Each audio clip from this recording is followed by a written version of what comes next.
together to talk about people who need help and healing and support, and to let them know that they're not alone in their fight or whatever struggle they may be having.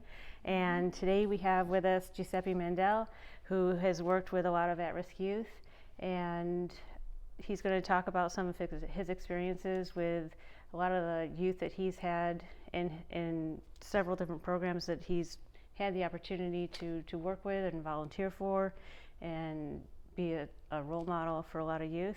And then we have Hortensia Dejesus, who is the Executive Director of Alternative Peer Group, and there is no hero in heroin. So, wow, there's a lot. It's a mouthful. Yeah, so thank you both for being here.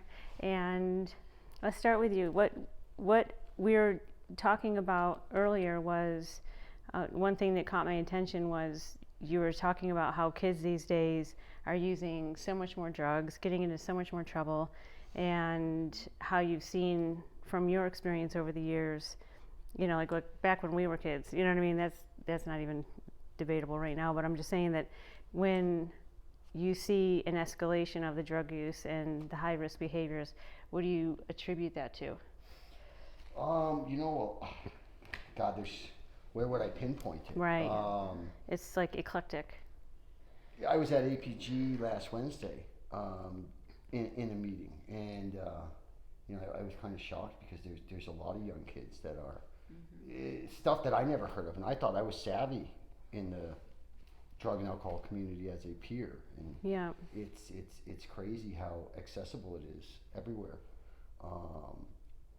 I took the class for the One Tall Cop Says Stop also a while back, and all the stuff that's over the counter that are drugs for juveniles and that I never even heard of, and it's crazy because they get into that drug scene, and then next thing you know they're in, just over there was a young lady on house arrest, at 13, and it blew my mind. And you said you even saw youth at 11 years old.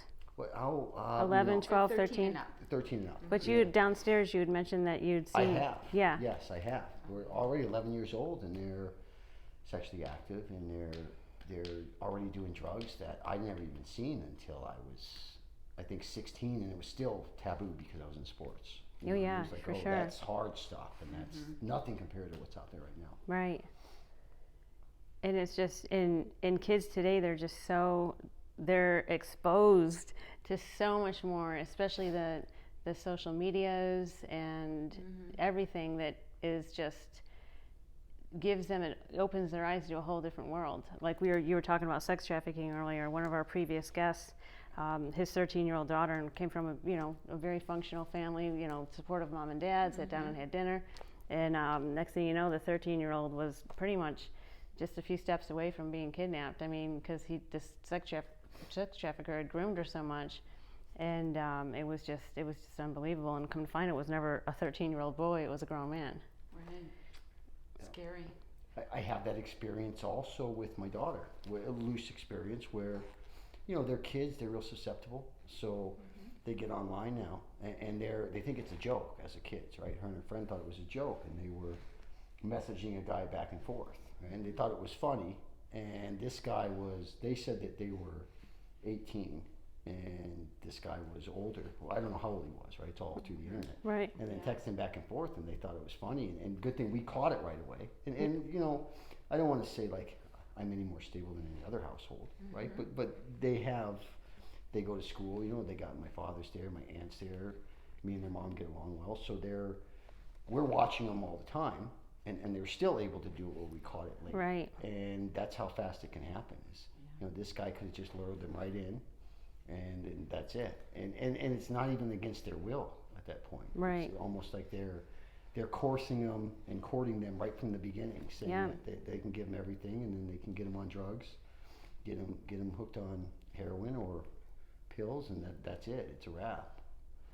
It's unfortunate. So, and we're going to get more to that in just a minute, because I know from what you've told me about what you're doing has a lot to do with what you're just explaining. So please tell us about your company and what you do and how you got there, and the youth that you serve and how they get into your program and how you help them, and tell us about some stories of success.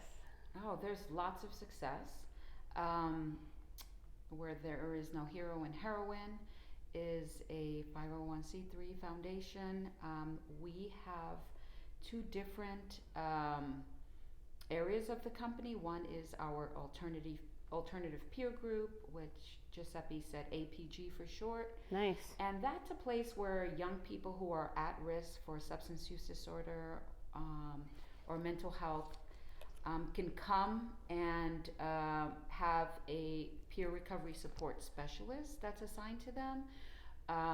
They have a place where they can hang out after school, and they can play videos in a safe environment. Nice. We do recreational therapy with them.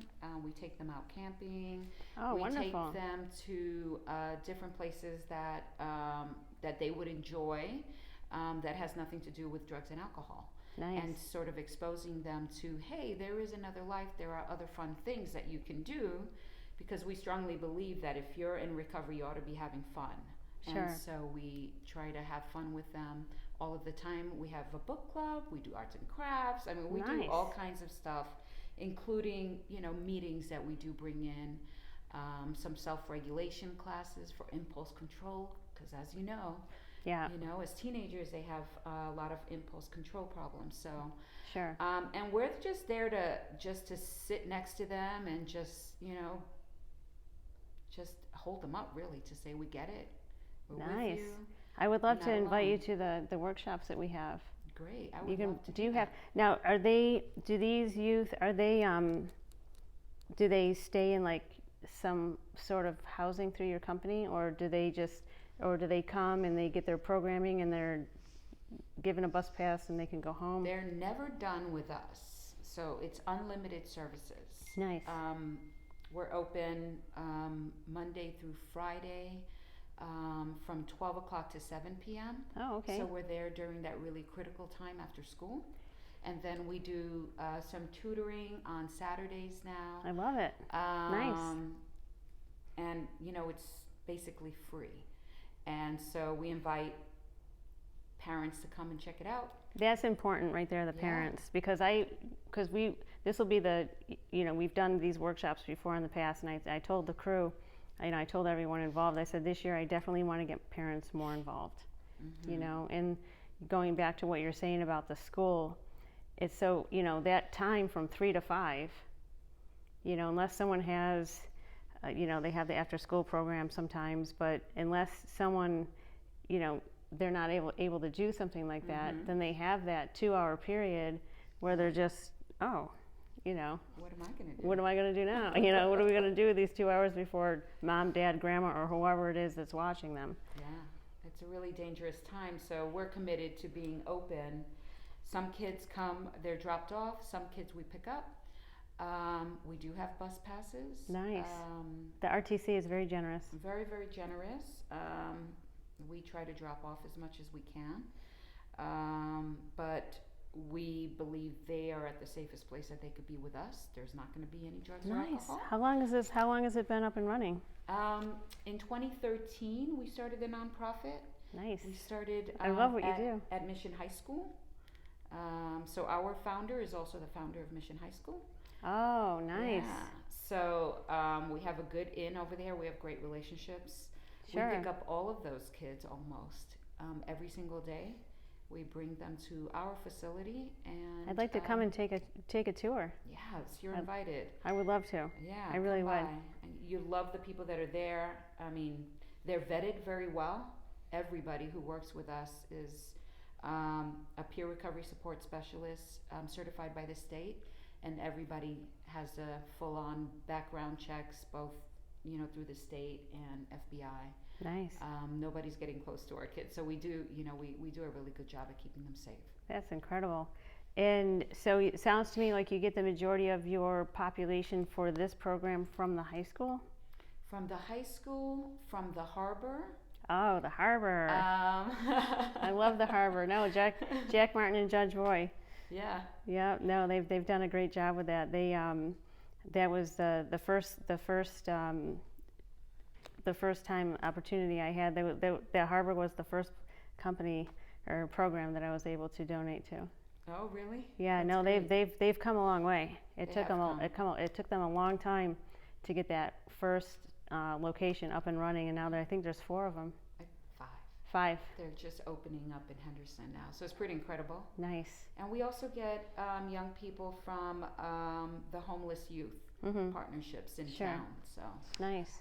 we're getting them from different areas, and they're just regular schools that call us, and moms and dads, and people who are scared and don't know what to do.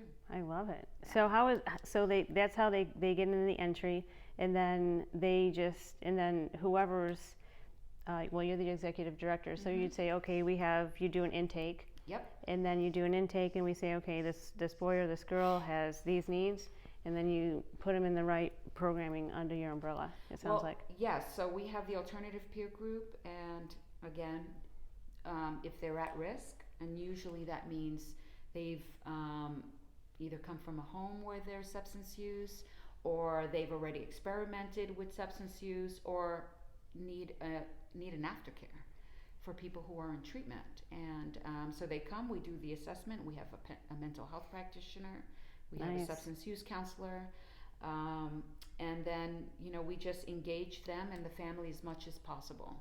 Nice. They meet with the peer recovery support specialists. We're doing really good collaboration with the high school and the harbor. We talk a lot. And if we can get services to their family members, that's our next step. Nice. Yeah. That's incredible. No, I mean, it's nice to hear that because there's so many youth out there that are misguided. Mm-hmm. Yeah. Whether it be by their own peers or anyone. Yeah. Anyone. I mean, they could be misguided or being with the wrong crowd, like we were talking about earlier. You can, even if they weren't misguided by their parents, right? It's not always the case. I mean, you could take, he's passed away now, but you could take my brother, for example, right? Is a good kid. Hortensia knows him, is a good person. Yeah. He got into public school system, and everything changed. He got in with the wrong crowd, and got into drugs, and was in trouble nonstop early on. Now, thankful for some of the programs and stuff that were instilled as an adult through the corrections facility, he was able to change his life around for quite a while before he passed, and do a lot of good work in the community. But he's a good example where it's nowadays, it's not even just your at-risk teens. It's all. I mean, it's crazy out there. You could even come from a good family, guy or girl, well-do. I mean, my father, my aunt, my uncle, they took good care of us, and you involve in that wrong crowd, you're uneducated, next thing you know, you're skipping school, and there's no way to tell if you're skipping school. You're doing stuff wrong, you're doing drugs, you're going out, you're doing stupid stuff that as a kid you don't have the impulse control. Like I'm an adult, I have a hard time with impulse control, let alone the kids that have none. Yeah. And they get in the wrong crowd pretty easy, and one bad mistake can wreck you for life. Forever, yeah. It could wreck you for life, it could follow you for life. It's true. And it's very stressful for kids right now. And the marijuana is flowing, and the wax is flowing, and the vodka is flowing. So we do talk about drugs, but the vodka is in the school system, especially for the girls. You have a water bottle, right? Looks just like vodka. Yes. And so I had one young man who just graduated our program. He did both the alternative peer group, and he comes back occasionally, and he also did the outpatient program, because we also do adolescent outpatient. And one of the things he said was there should not be allowed any water, anything, not containers, not anything allowed in CCSD. Wow. Can Can you imagine that? No, seriously, because seriously. even as kids, even back when we were in high school, they tried, some of my friends tried to pull that little trick, because you don't know what it is. Even a thermos. Yeah. A plain old thermos could have, who knows what, a margarita in it or something, you know what I mean? Who knows? The metal flasks anyway. So that's the thing now, is that hydro flask that they all have. And I'll be honest with you, I have 2 kids, right? I've got a 14, 12. And I'm even involved in the recovery, as involved as much as I can, right? I would like to think I'm pretty savvy at stuff, but could I tell you, could I communicate with my daughter at the level I want to, or no, because she's right under my nose, right? So it's almost a weird thing where they would open up to somebody like them more. We were talking about today about therapy and counselors, like if there's a free resource, because my daughter's not going to open up to me all the way, nor am I going to be able to see it all the way right in front of me. It's scary, isn't it? It's terrifying. Yeah, it's terrifying. What are some of the youth that you've had, that you've seen, where you were not able to break through as much as like you were, for example, the youth that graduate? And we'll get back to that in a second, but so every youth that comes to your organization, they go through a process, and then they have a graduation. Can you talk a little bit about what it is that they earn to graduate? In the outpatient program, that's where they complete their program. Nice. So they have clean time, so that means they're abstinent. They're not using any substances at this point. Now that takes time. We don't have a treatment agency that is going to get rid of any child who comes in dirty. Right. It's just not part of what we do. If a child is still using substances in our program, that means we need to change what we're doing. Sure. In my opinion, and it's not cutting anybody off. So we'll do whatever we need to get them there. So once they get there and they can maintain, and they're engaged back in wanting a life for themselves, whether it's a job or back to school or in a recovery community, volunteering. Oh, that's important. It's really important. It's so important, volunteering, because they get to see so many different other community organizations. Like even when St. Jude was doing their toy drive, I can't tell you how many bags I lifted to go into that tractor trailer. But there was other family members there. It was just awesome, and the kids felt like they were, wow, I'm like really doing something cool for other kids who doesn't have this bike, who doesn't have this. I mean, it was just hundreds, thousands of toys that went out to the community. But it was just great for them to see, wow, this is, even the few times they're like, wow, this is going to be a great gift for someone, like, all right, put it on the truck, everything from just everything, and for kids to volunteer, they get to see their efforts actually have an impact on someone else's life. That's awesome. It's really great. Well, purpose is a big thing, I think. Yeah. Even for adults and for kids, if you can give them a purpose, then that can put them on the right track. Some kind of guided purpose where it's something bigger than them that it keeps them wanting to going, right? It's not all about self, and it drives. That's what drives me, and that's what drove me as a kid. So I don't know if the kids are into so many different things this way, but I notice if you give them a purpose, like, hey, I need you to do this. This is for the greater good. I think it's a lot more. Yeah, no, I couldn't agree more. It's a lot more productive. They're making, if they like a purpose and they see they're making a difference in something.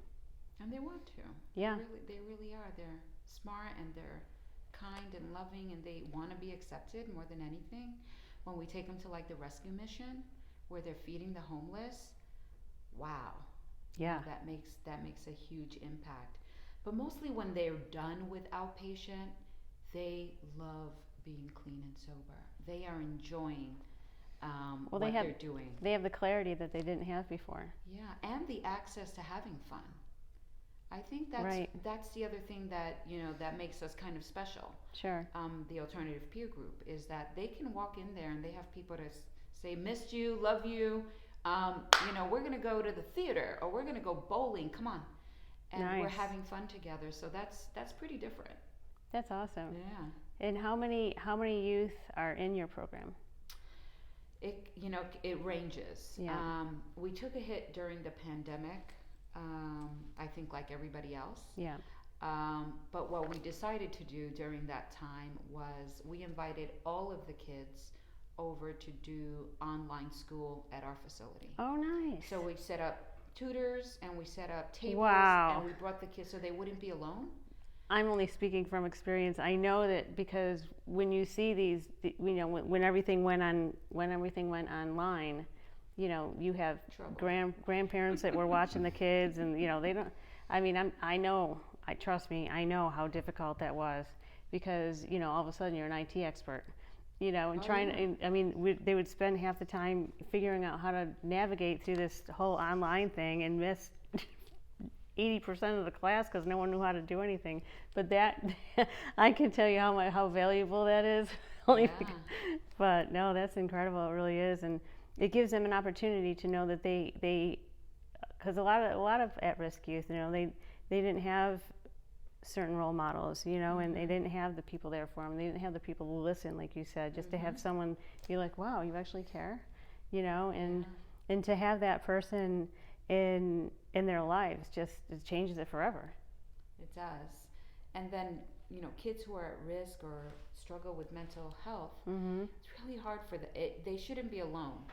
And then, you know, you had this pandemic, and they were more isolated than ever. Yeah. And the decision was made. So we had tables and laptops lined up, and we hired substitute licensed teachers, and they came in and helped the kids. They helped the kids through it, and so we're really proud that we were able to do that, and you know, help them get through the year, not just with their substance use and isolation, but school. School's important. And the one thing, I mean, it was on the news all the time about the suicide rate going skyrocketing during the pandemic, depression, you know, because everyone. I mean, I'm not just focusing on youth. I mean, there was, you know, people are, you know, have to isolate, stay home, can't go here, can't go there. I mean, and you know, so they lost all of that fun socializing, you know, going to school and being on the playground and Connections. just yeah, instead of being stuck at home. And that was a pretty rough year, but you know, thank God there's organizations like yours out there. Yeah. But I would love to invite all of them to especially our workshop that we have coming up at the end of the month. I'll share with you the flyer. Okay. And I think it'd be great that, you know, if we can collaborate and, you know, continue to have even a stronger impact on everything that we're doing. Like when we were talking about everyone that we brought in to City Hall, or even the first workshop, it's about bringing the community together. Okay, you do these 5 things, we do these 5 things. Hey, I think it'd be great if our people maybe got involved in your 5 things, and maybe we do 5 other things that are great, and then you can come on board with us, and we can, you know, just collaborate and see what we can do together to even make even a bigger difference. It's needed, and we can't be working in silos, and we need to share and connect on a regular basis and collaborate. We have to collaborate, because the kids, they need services. They really do. They need so More much. now than ever, especially like when we were talking before we started rolling. We were talking about, you know, some of the experiences that, you know, just stories, you know, of how kids today just are, you know, have access to so many drugs. And you were saying that earlier that someone had used they thought it was cocaine or something, and it had something else in it, fentanyl. Well, so my brother OD'd from cocaine laced with fentanyl. But there was a kid, I don't want to say the wrong, I don't want to leave high school names or anything out of it, but a high school kid that took a counterfeit pressed oxycodone, right, which you would think was a pill, but it was a fentanyl pill, and they OD'd this year. I mean, it's a big deal, because like when we were kids, say even if you experimented with cocaine, right, which I hate to say the word experimented, but there's kids that I know in high school that, including myself, that did cocaine, right? Some only might have done it once or twice and never did it again. That's not an option anymore with the Because fentanyl, of what they put in it. because of the fentanyl out there. It's one and it's done. Yeah. And so, you know, to create awareness, and because it's kind of swept under the rug, you know, it's drugs is a stigma, and even parents say they're sending their kids to treatment, or they want to send their kids there, or say that they're it's a stigma. It's like I can't tell anybody I'm sending my kid to rehab, or, you know, when I was in school, I went to a private high school. It's the last thing that you talked about was drug use with your parents. You know Sure. what I mean? Well, It's they like, had DARE no. back then, in Oh, the Dare schools. was- No, I know, but Yeah. that's what they had back then. There was, hey, look, this is That's what they everything that's had out back there. then, you know. I mean, geez, Yes. you know what I'm talking about. This I is your do. brain. This is your brain on drugs Yeah. with the egg cracking in the pan. That You was know, a commercial. I know. What do I just? I'm just.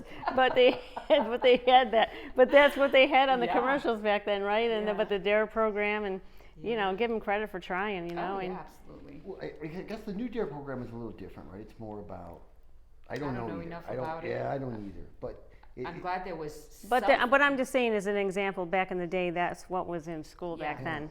Yeah. yeah, well, and think about it. Then it almost created more of a stigma, right? Because it's like, hey, these are drugs. These are bad. These are this. These are that. So Oh, right. say now you're gonna Right, be really right. scared to mention it, and then the parents are like, oh no, my kids, they're going to Dare. They're saying no to drugs, right? But you know, it is a disease, and so and you're subject to it. I mean, it's simple, and it can happen to anybody. It really And can. So if you're afraid to ask for help, it might be too late. You know, then you get later on in life where it's too late, where now you're down a wrong path that it's a lot harder to get off of versus kind of nipping in the bud. That's why I'm a big believer in ABG and what they do, because you're kind of catching it at the source. You know what I mean? Even if it doesn't stick right there, you know, because You're planting a seed. You're planting a seed to where they know where to go to get help before it gets too. Oh, sure. I mean, you think about some of the educators that we had in our life, and back in grade school and high school, and you know, you think about, you know, this one sentence of advice that, you know, one teacher gave you, and there's I think about some of the stuff that teachers you told me back in the day. Yeah. For sure, it stays with you. You know, you have an impression, whether it's good, bad, or indifferent advice that they gave you, you still remember it. You know. You do, and with some of especially the girls who have low self-esteem, and they're beautiful. I mean, they are. It amazes me when I go, wow, you are gorgeous, and they're like, what? Mm-hmm. And I'm like, turn around and look at this mirror. And you know, they can't see it, so they have. It's You know, sad. they have us to say, no, Sure. no, the truth is you are, and you're kind, and you're an awesome human being, and you're worthy of love, and and so it's really important that they have all of that. But I do believe that with our alternative peer group, the APG, we're planting seeds, and we do what we can and expose them and show them that you can have adults that that you can go to. Sure. But that they'll have the information. That's incredible. And how did you get involved in this incredible program? And I just love it, because I think that, you know, you want to have an impact, and then what they tell someone else, you know, then one of the youth in the program might have a friend that's struggling with something, and then they refer them. So it's incredible. But you've been there for. I haven't been with the alternative peer group with TINHIH for very long, but I've known the owner and collaborated with him for the last 12 years or so. Right. So it was an easy, it was. It was easy just for like the me natural thing to do. It was very natural. You know, we know each other. We know the same people. We have the same passions. I'm the adult child of an alcoholic, and I was a youth co-director of a youth program at my church for many years, and we had kids who were using methamphetamines and one on alcohol, and that's how I learned how to get them into treatment and hold their hand. And I So learned this has about been a 12 lifelong steps. journey for you. I didn't know. Right. Right? We never know. We never know. Who Think does about this? it. We don't. Right. Who does this? Right. So yeah, and then when I was going to meetings with them, I was like, oh, wait a minute, I'm the daughter of an alcoholic. Oh, well, that makes sense. Well, no wonder my dad did that. And it helped make sense of it. And then I fell into a job, and that was it. And I was there. I fell in love with it, and I was like, everybody should be in recovery. Like, everybody should have this. Why is this a secret? Well, like you were saying, the stigma. Well, it's the Yes. stigma, and I'll say it right now too. Is a foundation for recovery, right? The recovery-friendly workplaces. It's about releasing the stigma. Right. Programs like APG is about releasing the stigma, and I think it's just scratching the surface. Like, think if you had I had mentors that were football coaches, right? Mhm. Along with my dad. Mm-hmm. What if it would be okay for me to go to my coach, who I looked up to, and tell him that, hey, listen, my first time drinking was 32 shots of Crown Royal. I mean, that's not normal, right? Mm-hmm. And so you continue to do it. What if I knew that it was okay, or I had, a better understanding of like my mom's addiction and Right. things like that. If I had a better Yeah. understanding of it, maybe I would have got help sooner. Who knows, Right, right? right. It all worked out the way it did, and Yeah. I'm Sure. thankful for it, right? Yeah. By the grace of God, I'm here. Yeah, But yeah. it's a big deal. So I mean, if you can get other peers all over the community like that, it's a big deal. It's so kids know that it's okay to help. I mean, I've had the conversation with my daughter where I want her to be open, but at the same time, is she going to be open with me? Oh my God, I thought I turned this off. Sorry. I mean, she knows that I'm in recovery, and so like a service like APG, which I'm kind of nudging into getting her over there, Yeah. right? They may open up a little bit more there. Because Sure. as parents, even in recovery, I don't know. Do I really know what my daughter's doing when I'm not there? Right. Well, we want acceptance from our parents. Mhm. That is the thing we want the most, I believe. So it'd be hard for a child or an adolescent to let you down. Yeah. Right. So I think going to a safe place where it's like, yeah, we get it. And, some of this is normal and some of this you need to watch out for. Sure. In my family, we knew that there was addiction. We've lost family members to addiction. I lost my brother to addiction. So we have that in common. We both lost a brother. My grandfather died from his alcoholism, and my father struggled his whole life, and really practically died alone because of it. So we don't, in our family we talk about it openly, but even more than just saying, hey, watch it. We have this genetic thing in our family. Whether you want to have a good time or not, it's like a switch. Yeah. That can go off, but we've gone even further, and I think this is what's changing in our family for the generations, that have come since me, is if you find that, you are escaping, or that you're obsessed about it, or it's, there's treatment for that, and it's not a thing. There's treatment for that. Let's just go. And that's important for you to let them feel that comfort level instead of going back to that stigma. Like, we want, your company, the organization just lends and offers so much comfort and support.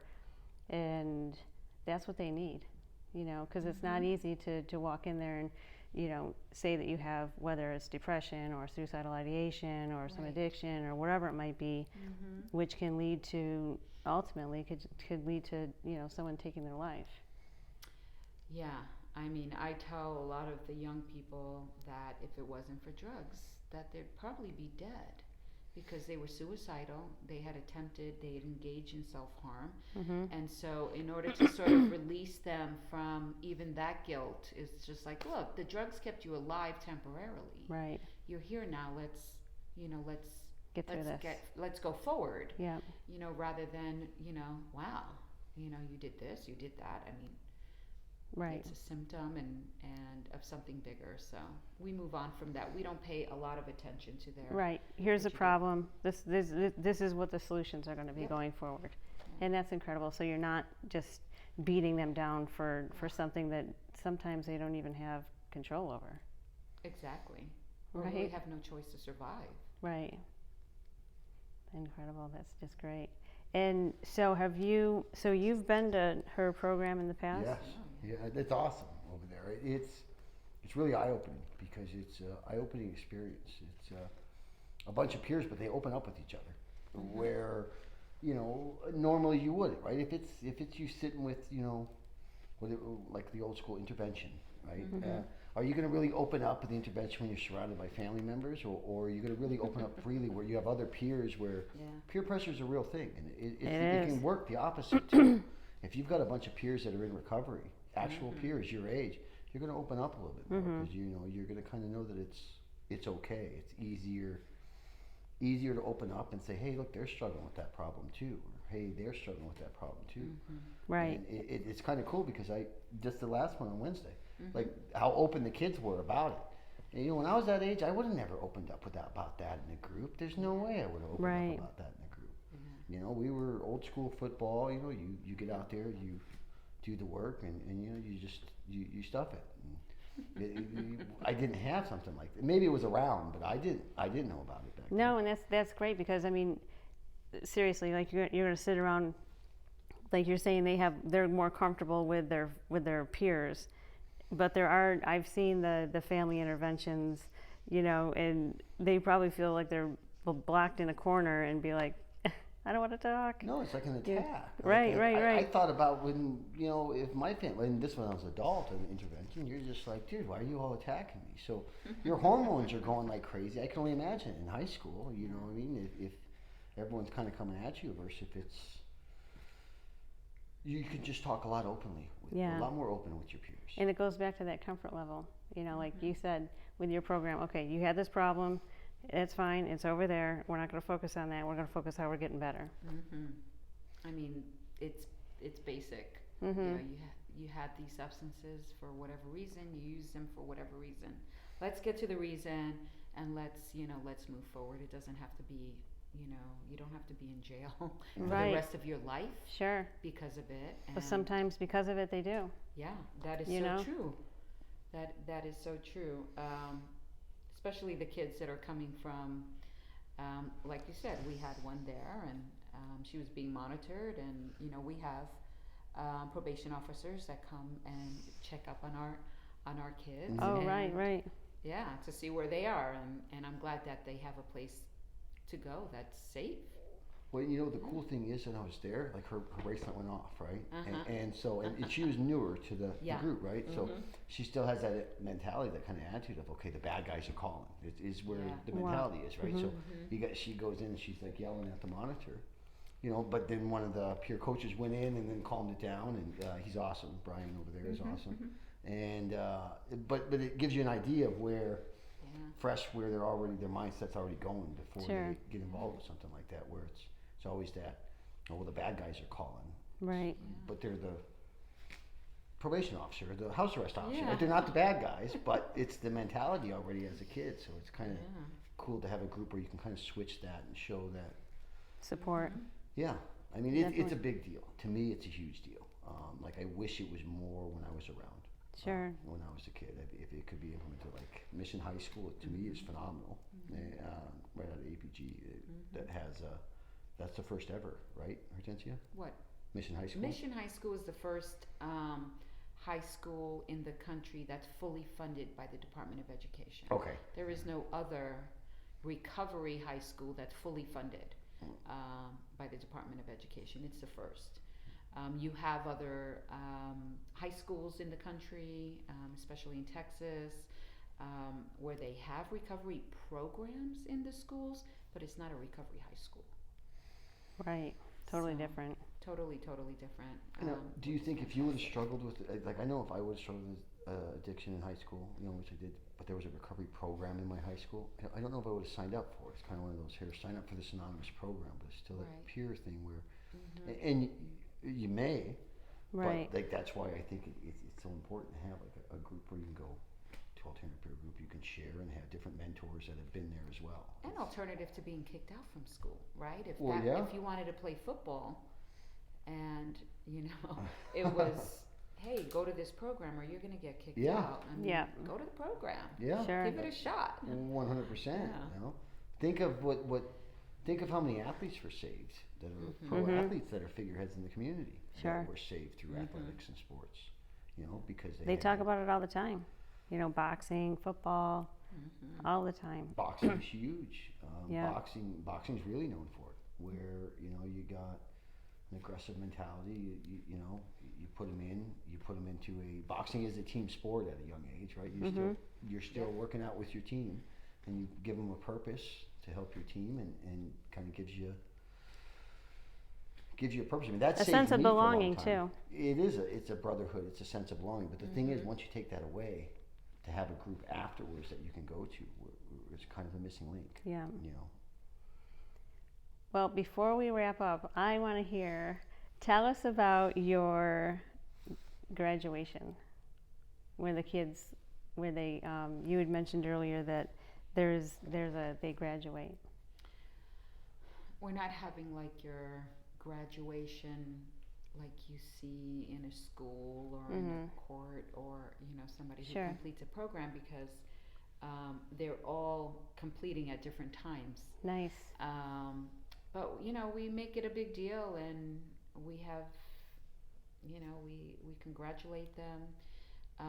We have the group tell them, you know, how they've changed, the impact that they've had. I That love is it. so cool. It's like when Yeah. another kid tells another kid the impact that their recovery has had on them, then, you know, that's something to celebrate. Sure. And so, you know, we stay connected as much as possible. We want them to come back and be peers now, right? I was just going to say that. For the other kids, Yeah.